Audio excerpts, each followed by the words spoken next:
Insurance agents from around the world, welcome to the Insurance Guys podcast.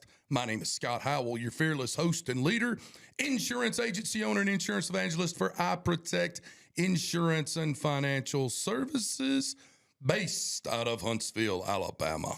And before we get started on today's episode, please help me welcome.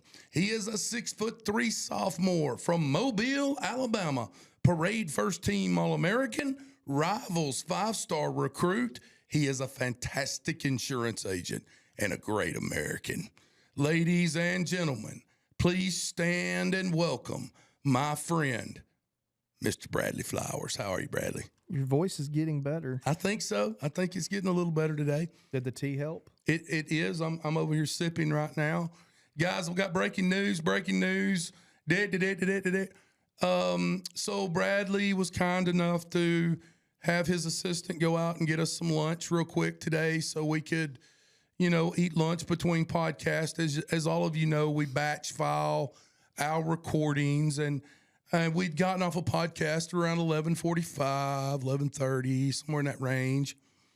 And I walked out to my car, and I looked at my phone. I'd had it on Do Not Disturb all morning. My son texted me. Uh-oh. And he said, I've made my decision. So for those of you that don't know,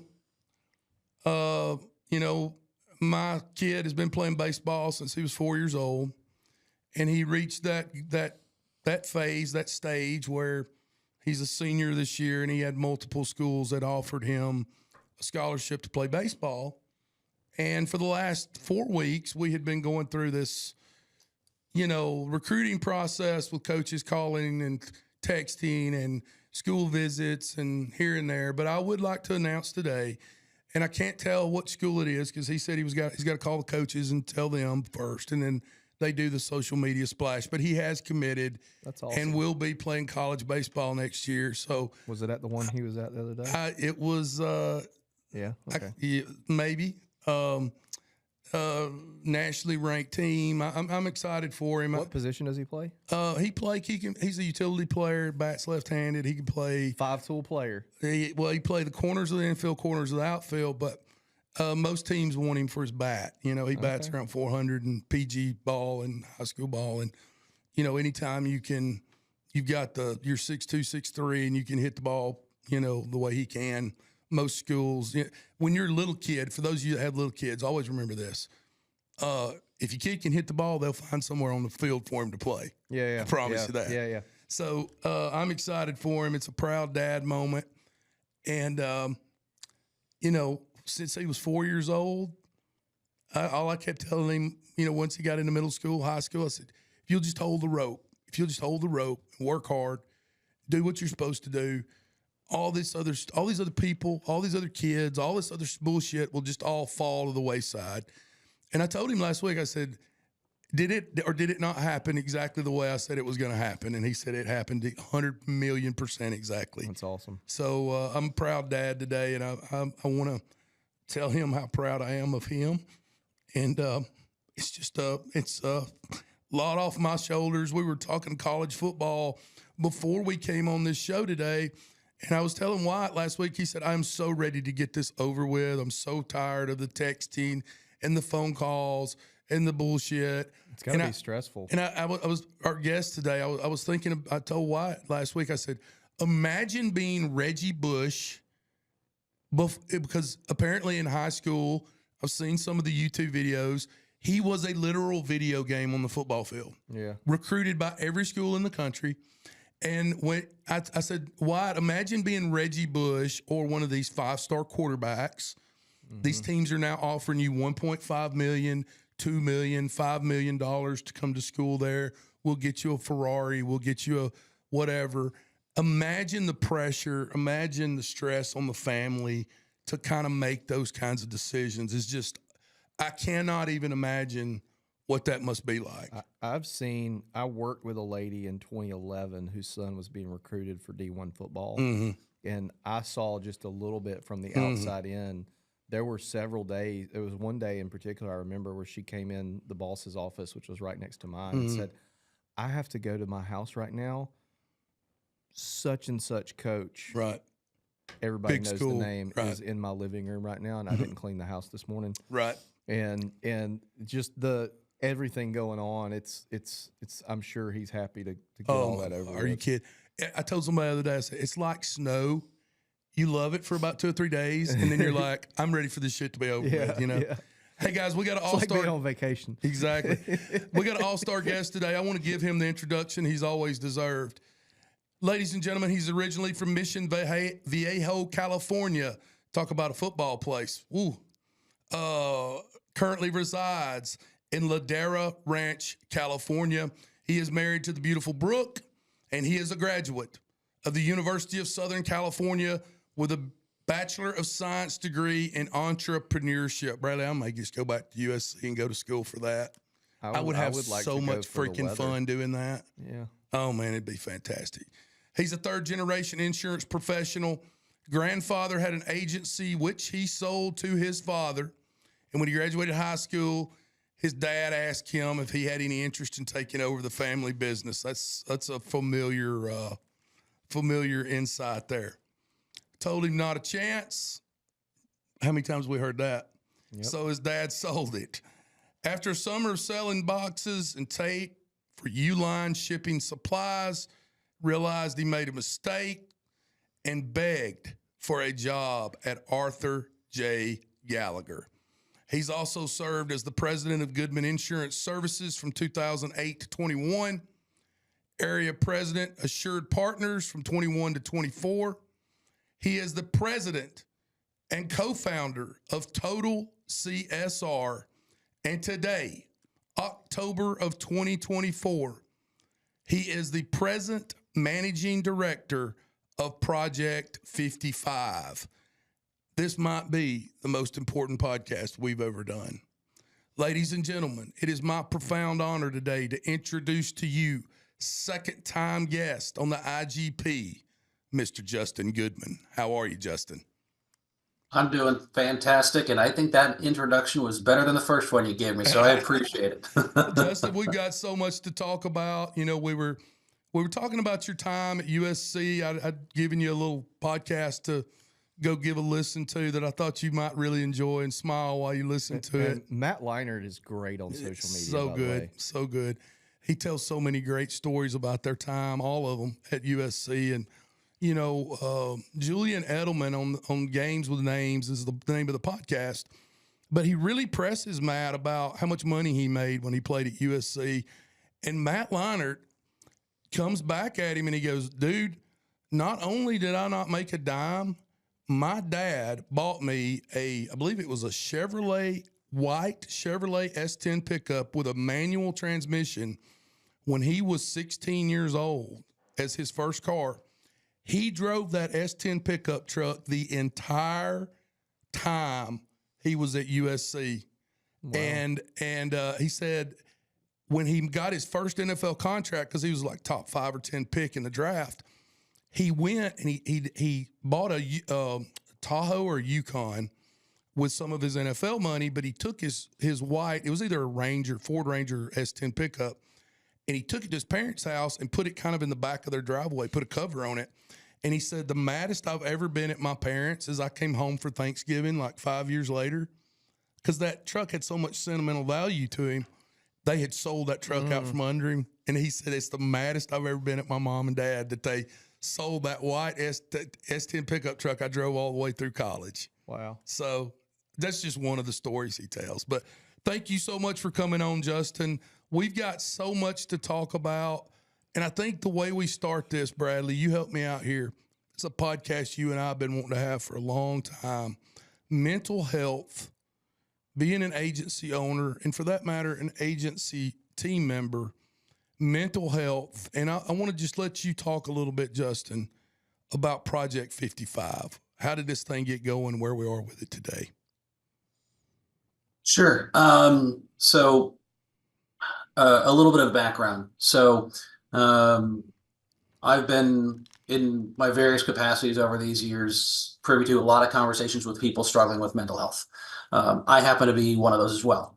And if not for some very mature fraternity brothers when I was in college, I wouldn't be here today.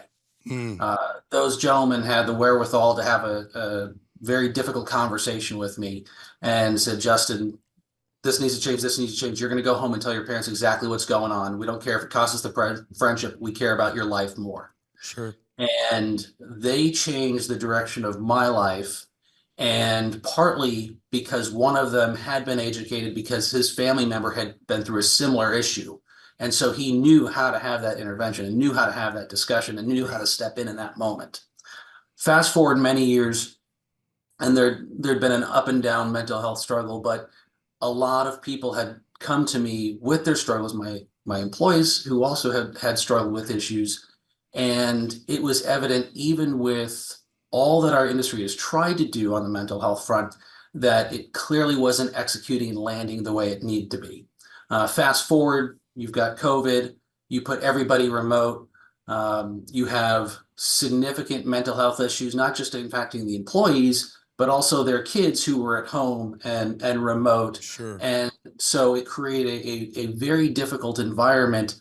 And then on top of that, on the backstory here, there are so many people needing mental health assistance that there's not enough counselors to go around.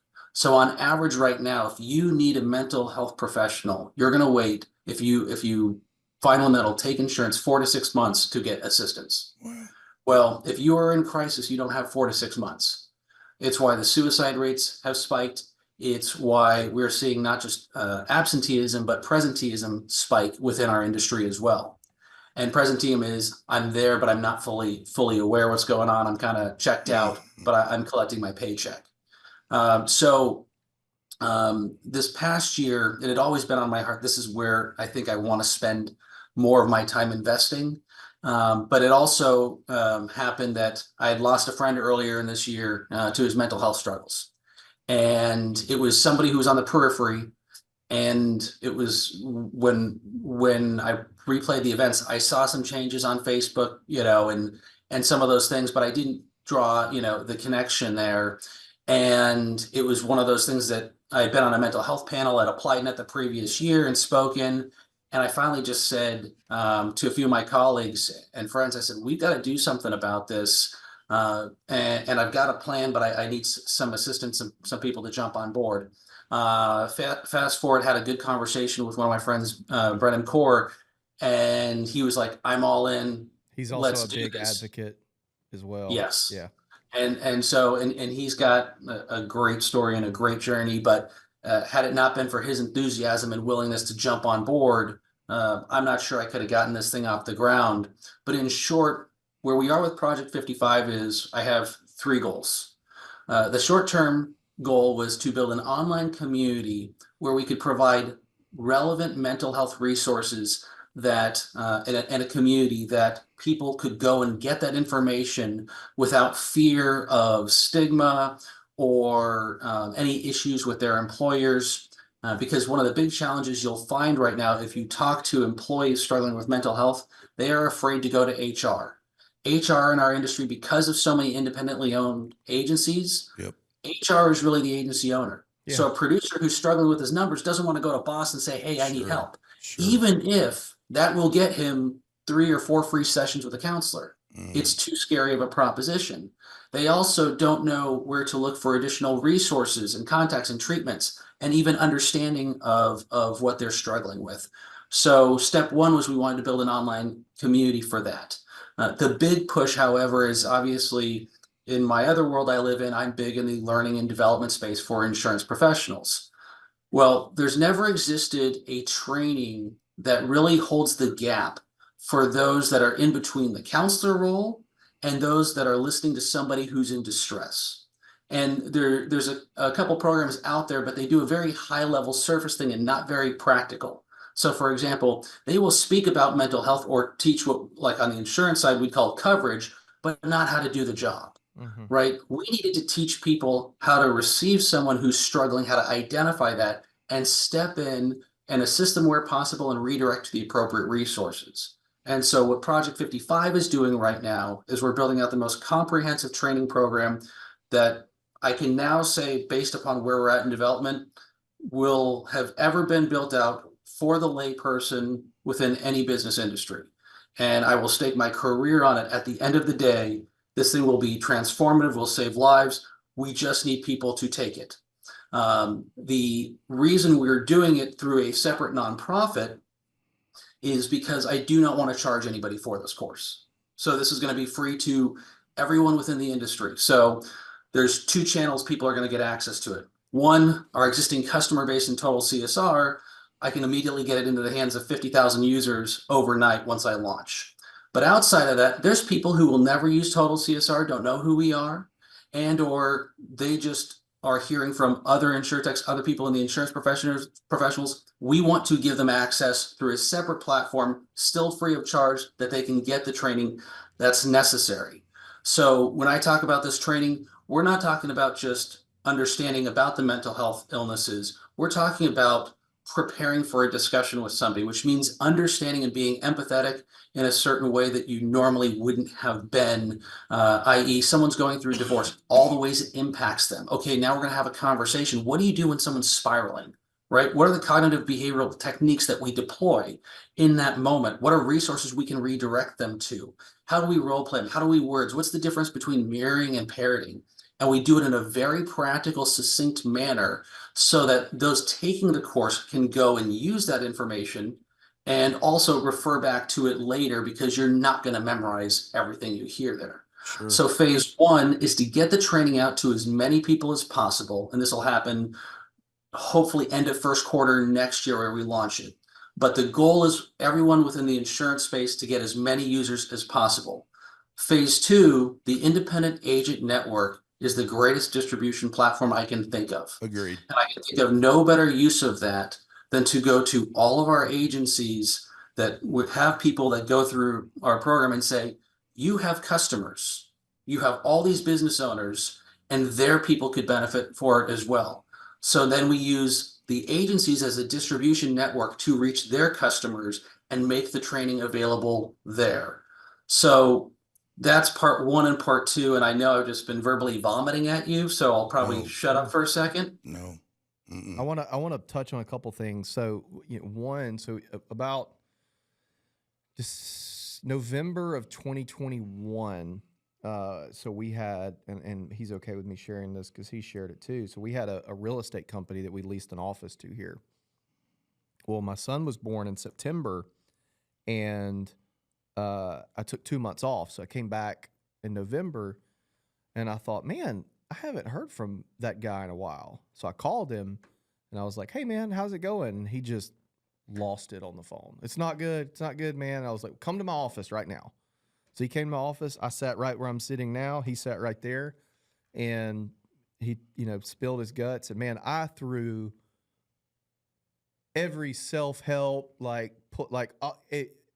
entire repertoire of how I can try to help people, and none of it was working. And I remember thinking, man, I wish I had some tools that I could use.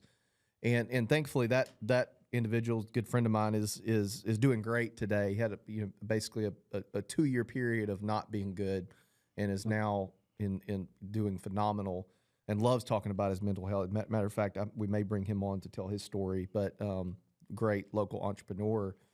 So I think that's great that you guys are doing that. The second thing is, I heard a quote recently speaking to all the political stuff going on right now that, isolation breeds hate. And in regard to the political climate right now, and I think isolation also breeds mental health issues. Isolation breeds a lot of stuff. So I think having that community is invaluable to lean on and that sort of thing. And I joined a couple weeks ago, and I've spent some time in there. And the other thing is I have 2, and this is where my question comes in.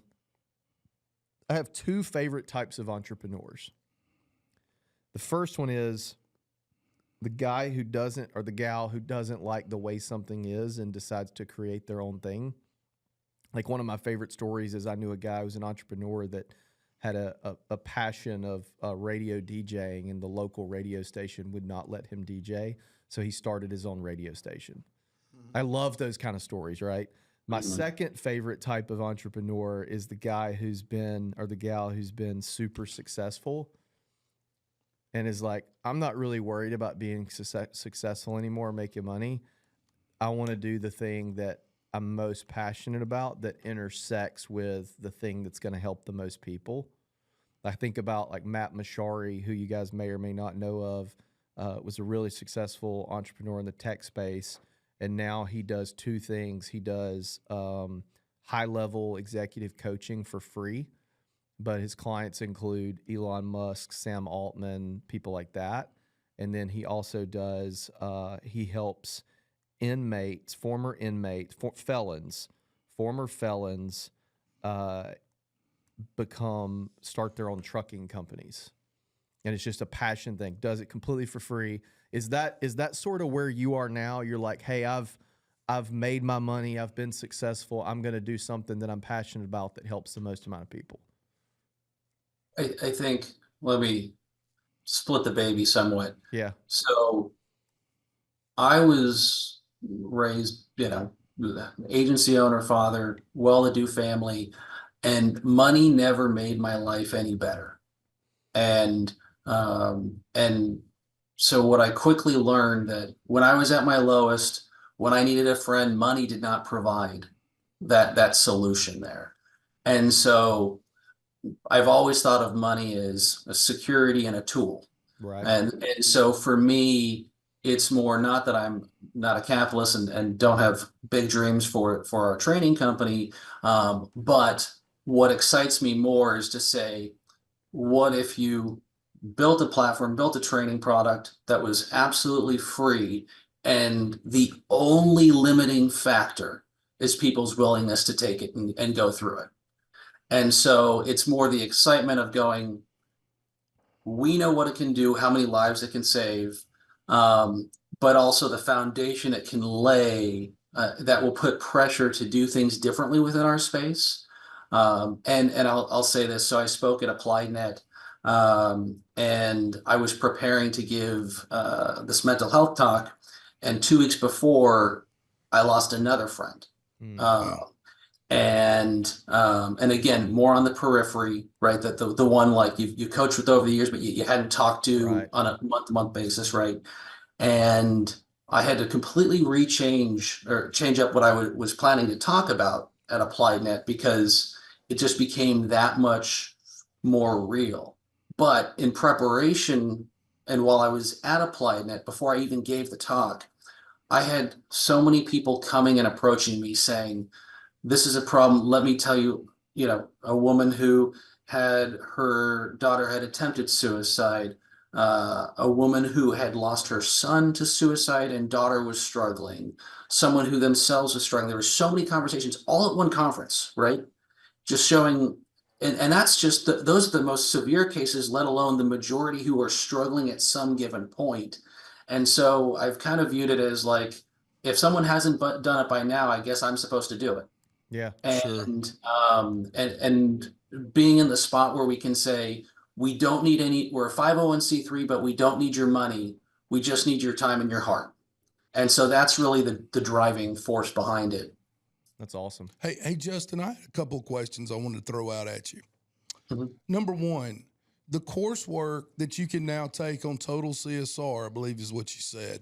Yep. That is more, I guess, designed from the standpoint of identifying and being able to ask the right questions from the standpoint of trying to help somebody get through a really hard time.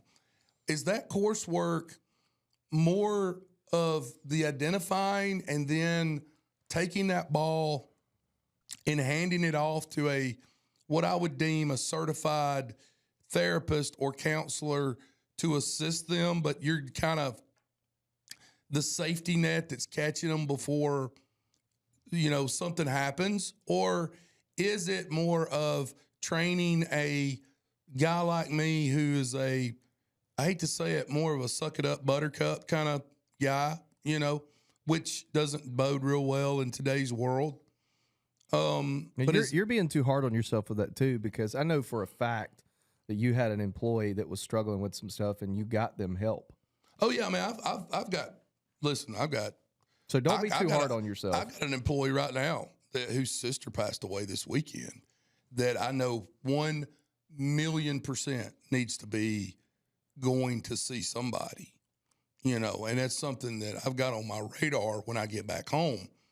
But are the courses more geared for, the recognizing and okay, let's sit down and talk, and then when we're done talking, I'm going to help you get help, or is it more you acting as the counselor or the therapist? So let me back to the first point because I want to make sure I'm not being unclear. So Sure. what we will be making it available in Total CSR only from the standpoint is it's a distribution network. I can get it into everyone's hands. It's not actively ready yet. We're still building the course. Okay. But Okay. speaking to the course, it's designed depending upon the severity of the situation, right? So it's being called mental health first responder training. And the Okay. reason we're calling that is the first responder, right, is not the surgeon, right? He or she is that person in between. So what we're going to be able to train someone to do is first, there's a lot of self-care stuff that people don't think about. We're going to give them data and tools for self-care. But then two, we're going to explain to them mental illness, and they're going to understand the variety of mental illnesses. The next step is not just understanding how those impact everyone's lives, the symptoms, diagnosis, treatment options there. But the next thing is there's a ton of coexisting life events that can either cause mental illness or contribute to exacerbating it.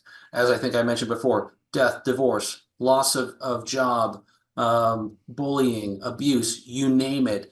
And then there's part of that is a training specifically for each of those categories for about 15 different coexisting life events. Sure. Past that, we are going to teach how to engage. It's called the EAGER model. Basically, it's engage, active listening, giving support, empowerment, and then referring to a professional where necessary. But part of that is heavily leaning on what are the words to say? How do I say them? How do I ask the right questions? How do I tee it up? But then on the giving support side, let's just say someone is, for example, catastrophizing, which is making the worst case scenario. There are very simple skills you can teach them if you've gone through our course or if you've gone through any training on your own, where you can say, okay, Bill, I know you got this agency, you just are about to potentially lose your largest account, and you think immediately you're going to have to lay off people, etc. Well, there's ways of walking them through the best case scenario, the worst case scenario, the most likely scenario, and how to mitigate each of those. And you go through the set activity. And when you do, what happens is all the studies show that anxiety level drops down. And you can also say to yourself, wait, I've already been through the thought exercise. I don't need to ruminate on this for hours and hours and hours. So that's an example of where we could step in. But it's also when we know self-harm is a potential, or ultimately something more significant involving others, we are teaching how to step in there because you're making a hard right turn. There are certain words, phrases, etc. What we don't do is we don't diagnose. But it leads me to step 3 of this whole process. So there is a Gen AI company, I can't mention the name, I've got an NDA in place, which has built a therapist, for lack of a better word, that will get us 80% of the way we need to regarding mental health support for people who can't get access to it. Huh. So part of my broader plan is they won't work with me until I have 1,000 users ready to deploy in the system. And so that'll cost like $3 a month per person to do. If I get a big enough group of people, obviously I can drive that cost down even further. But my whole belief is we equip people, we teach them good mental health habits, we teach them these other skills so they can step in and intervene. But if they can't wait for outside help and it's not life-endangering scenario, there's this tool available and it can walk them through and be this companion on a day-to-day basis. They are backed by extensive, independently verified studies, and it's incredible technology. And so that's another area where phase 3, hopefully end of next year, I can be able to launch that.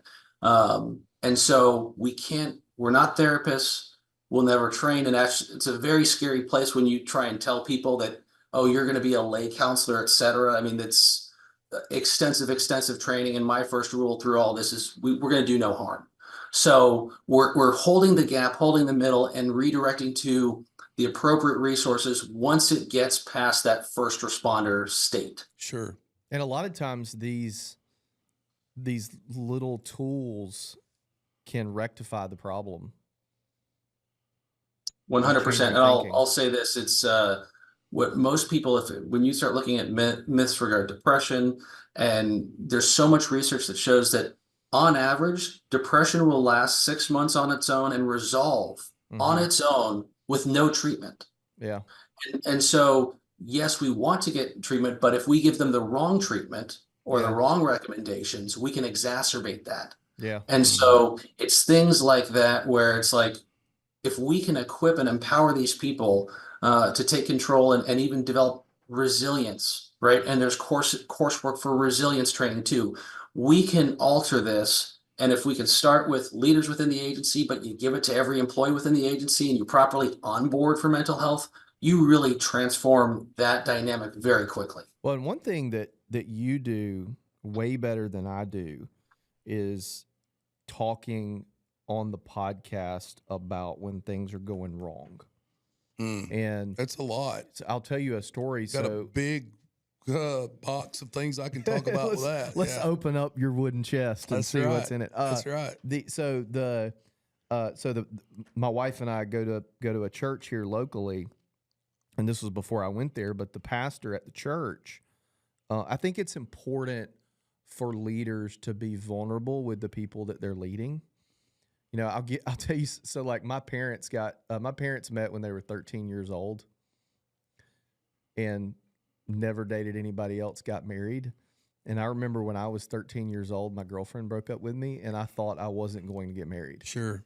Like, because that was the standard that was set. And my parents, love them to death, have great parents, are very like, if there's a medical issue going on, nobody knows, like everything's kind of close to the vest. And I'm like that a lot. I think you would agree with that.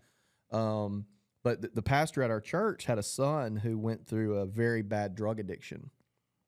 And I think it took him some time, but he eventually spoke about that to the congregation.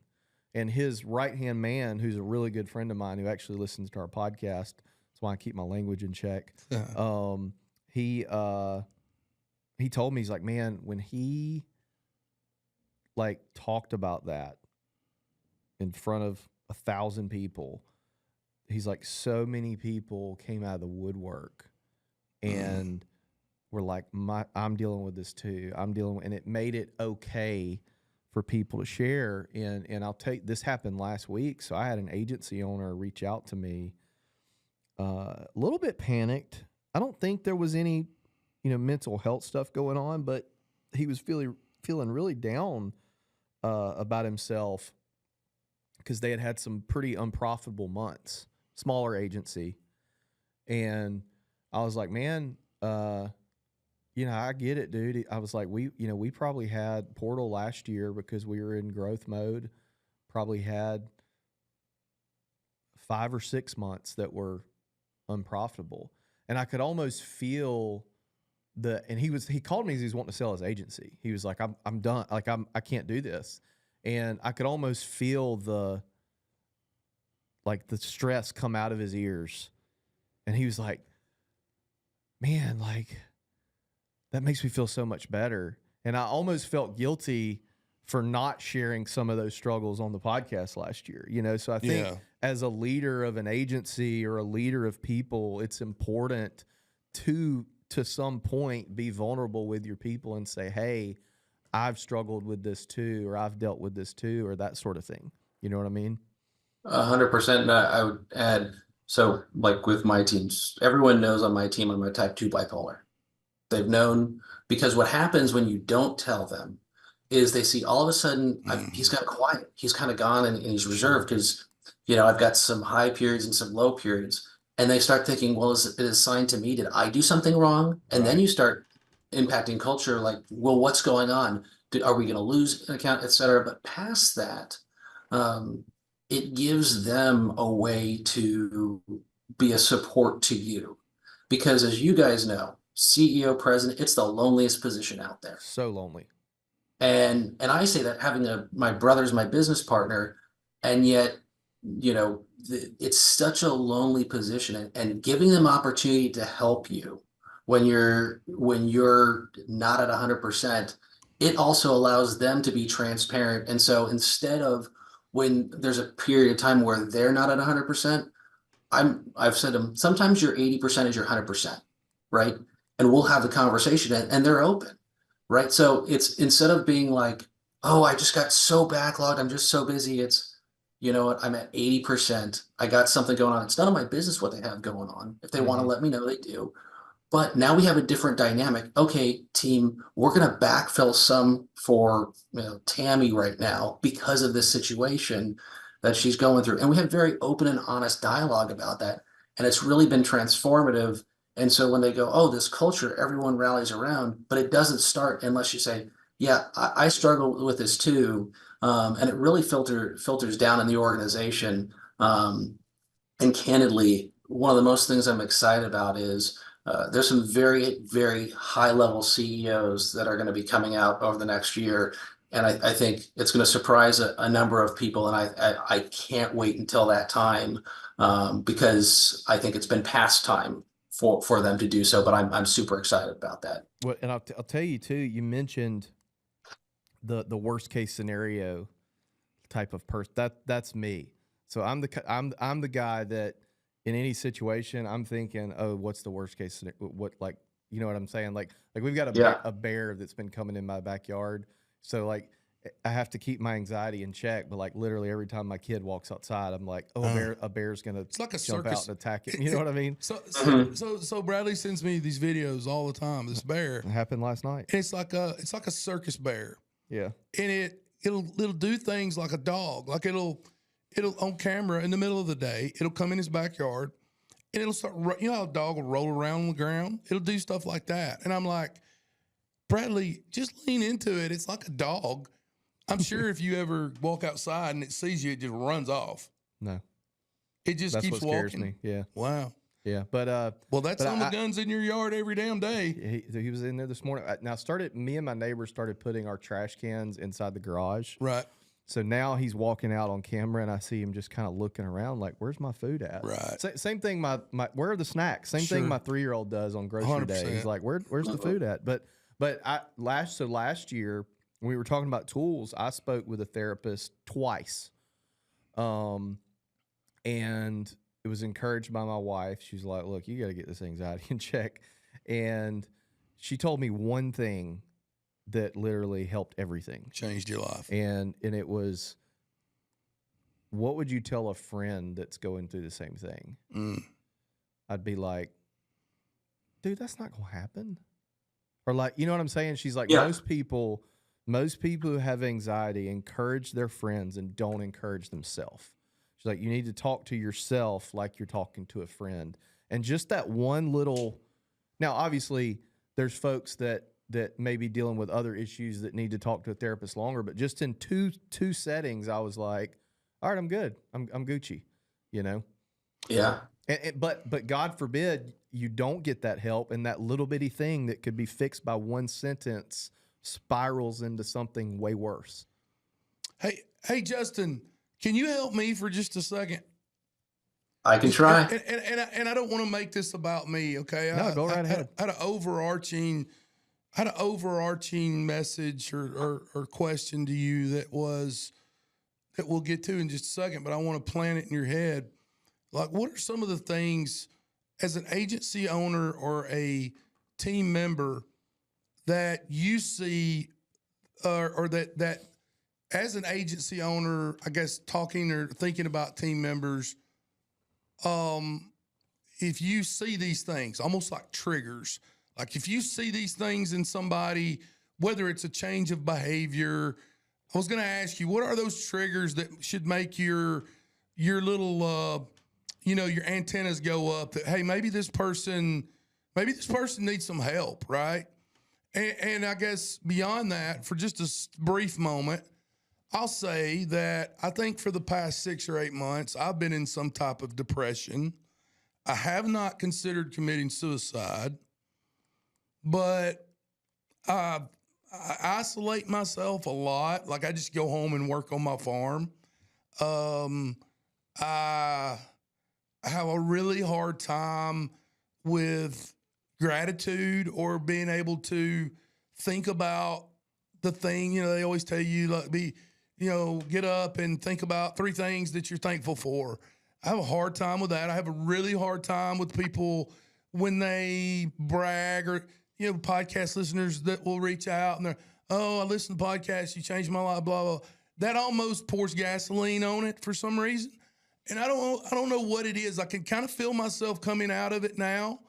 I think it was a combination of a lot of things, but I do think for about the last 6 to 8 months, I've been in some kind of depression that I've had a hard time kind of pulling out of. And the reason I know that is I will catch myself like, man, you got so much to be thankful for, so much to be grateful for, so many good things going on in your life.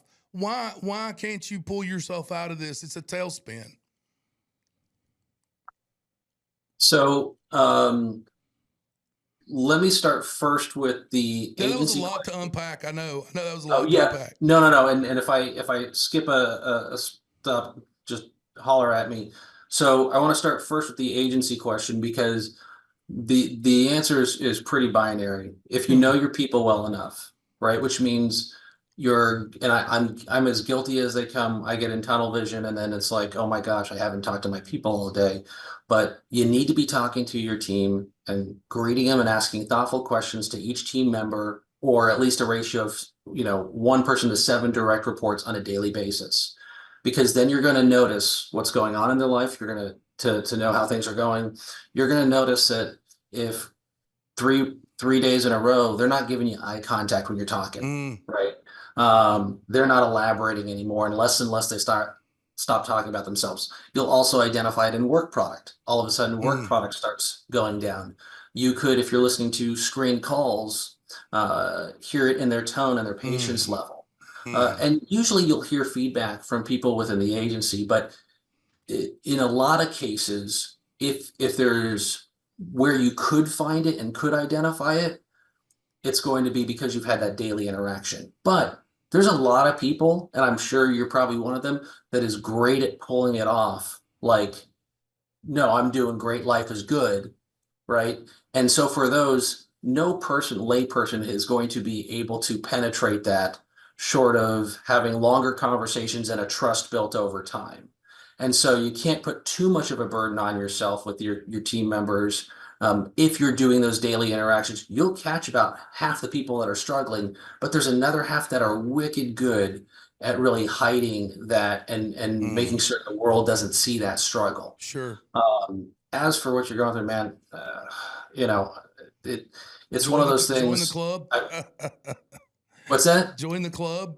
Like everybody goes through that from time to time. I think recognizing that, being self-aware enough to know that you're dealing with it is like the first step. Yeah. No doubt. Yeah. And I would add, I think, one, it's fantastic. Both of you guys opening up here on the podcast about it. Because again, even though I know you guys, look, I'm allergic to the whole insurance influencer thing. Like that. Same. So I feel that way. And so I hear you guys on that. But you do have a large sphere of influence. And again, hearing that discussion and going, I don't know exactly what it was. I know I'm not 100%, but wrestling through it, I think that is the key, being able to identify it. Also, one of the lies depression tells us is we're the only one that's going through this. Right. When you look at the studies, it's like 80% have had a depressive episode over the past 2 years. Right. So it is join the club. Yeah. As it pertains to like with you in particular, because I've always been a glass half empty guy. My brother is a glass half full guy. And what I can tell you is his life on par has been more vibrant because he has chosen to see the beauty and the gratitude, whereas I have looked for where it could go wrong.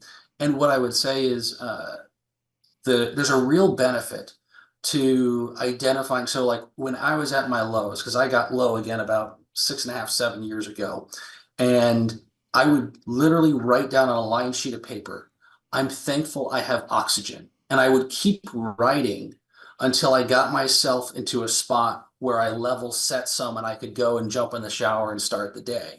But it took 2 pages of, oh my gosh, there's clean air. There's LaCroix in the fridge. Right. You know, that level No, there. I get it, man. It's like You- when you Yeah. open up the fridge. I'm a big Diet Coke guy. I open up the fridge and I don't think I have any Diet Coke, and I find one. Like, I want to bottle that gratitude Right. up. No doubt. Mhm. No doubt. You know? Yeah. And what I'll add here is, and again, this isn't my theory, it's the experts out there. The quickest way, short of a longer term, more serious mental health issue, to get out of a depression is to take the focus off yourself, not in a negative way, not saying, oh, there's kids in Africa. No, that's not what you do. You find ways of contributing outside yourself and volunteering in some capacity. And what you find is you ultimately are hearing and seeing other people in difficult situations, which again gives that gratitude that you have for your own life circumstances. But again, I'm gonna shift and go towards anxiety, because I have severe social anxiety. It's been a struggle my whole life. Mm. And I had a counselor tell me one time, she said, Justin, you arrogant bastard, you're so selfish. It's almost narcissistic. You're freaking out about how this whole room of people is going to be like interacting with you and how you may come off. Are you Sure. that important in this room? Right. Right. And that was that, Bradley, for your sake, that was my light bulb moment when going like, well, none of these people are going to ever be at my funeral, Yeah. right? I'll ever see again, you know, a good portion, probably not.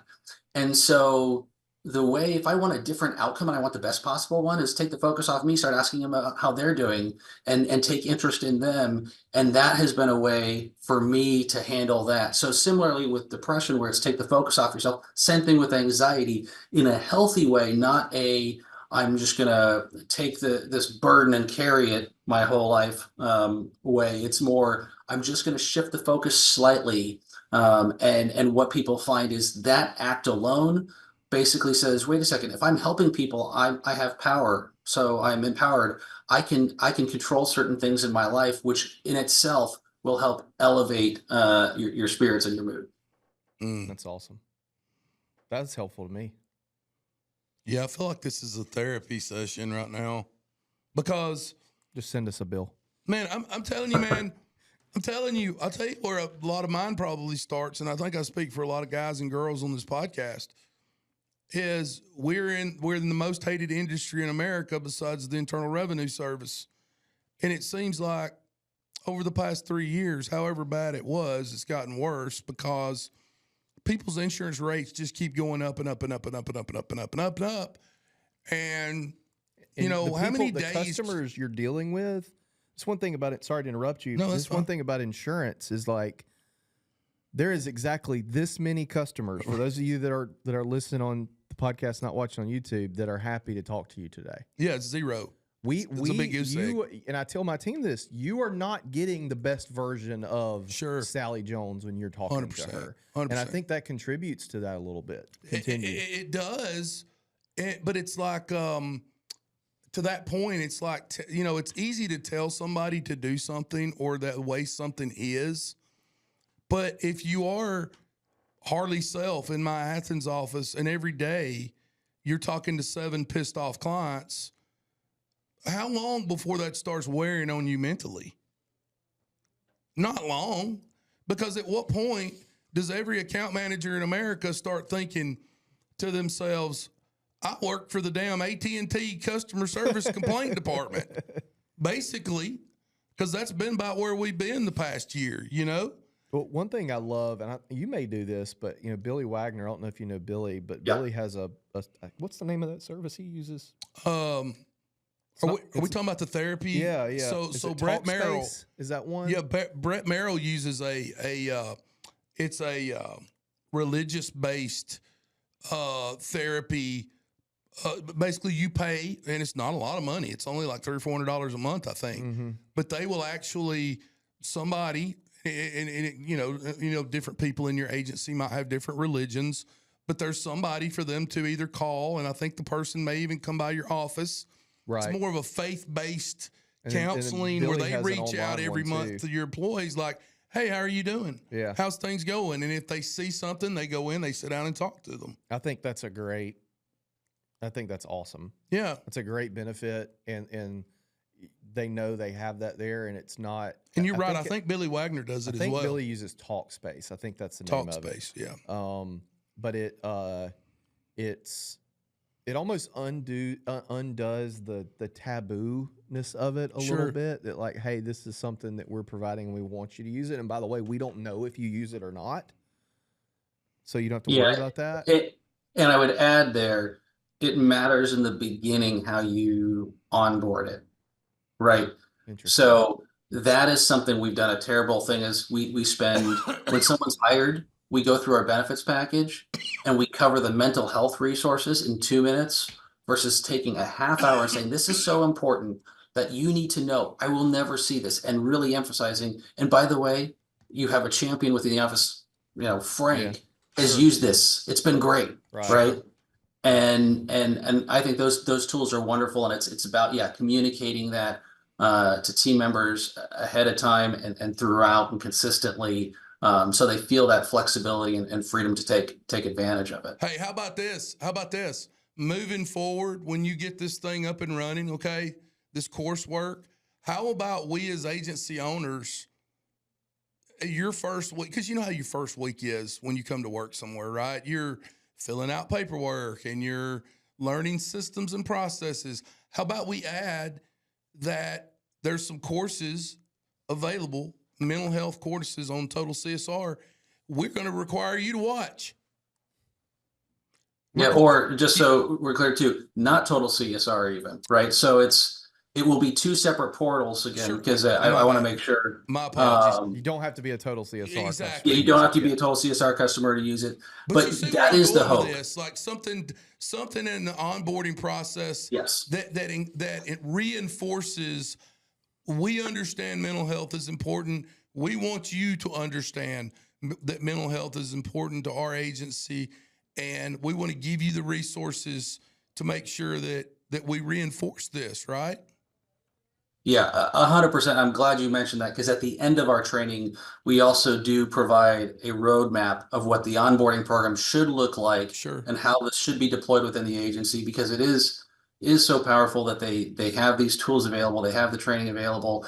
And I do want to just circle real quick back to with what they're hearing and the negativity. It's also important we train them to understand that conflict is a chance to build opportunity, to really build a relationship.